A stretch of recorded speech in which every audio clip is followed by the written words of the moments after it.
நேபாளத்தில் மாயமான 6 பேரின் உறவினர்கள் மாவட்ட ஆட்சியரிடம் புகார் மனு அளித்திருக்கின்றனர்.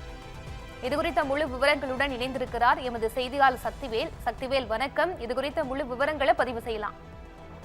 நிச்சயமாக வணக்கம் பவித்ரா. காஞ்சிபுரம் மாவட்டத்தைச் சேர்ந்த 49 பேர் சென்னை சைதாப்பேட்டையில் செயல்படும் மகாதேவ் கைலாஷ் சுற்றுலா ஏஜென்சி மூலம் கடந்த 13ஆம் தேதி 15 நாட்கள் சுற்றுலா பயணமாக சீனா மற்றும் நேபாளம் சென்றுள்ளனர். இந்த நிலையில் நேபாளத்தில் ஏற்பட்ட வெள்ளம் மற்றும் விபத்து சம்பவத்திற்கு பிறகு காஞ்சிபுரத்தைச் சேர்ந்த 6 பேரை தொடர்பு கொள்ள முடியவில்லை என அவர்களது உறவினர்கள் தெரிவித்துள்ளனர்.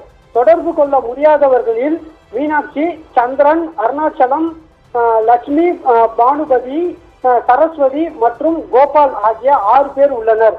நேற்று காலை சீனாவில் இருந்து குடும்பத்தினரை தொலைபேசியின் மூலம் தொடர்பு கொண்டு மீனாட்சி மற்றும் சந்திரன் பின்னர் நேபாளம் செல்ல இருப்பதாக தெரிவித்துள்ளனர். அதன் பிறகு நேபாளத்தில் ஏற்பட்ட சம்பவத்தை தொடர்ந்து அவர்களை தொடர்பு கொள்ள முடியவில்லை என கூறப்படுகிறது.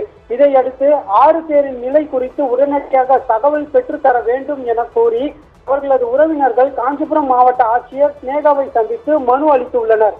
மேலும் நேபாளத்தில் சிக்கியுள்ள 6 பேரின் நிலை குறித்து அதிகாரிகளின் உரிய நடவடிக்கை எடுத்து தகவல் தெரிவிக்க வேண்டும் என உறவினர்கள் கோரிக்கையும் வைத்துள்ளனர். பவித்ரா, விவரங்களுக்கு நன்றி சக்திவேல்.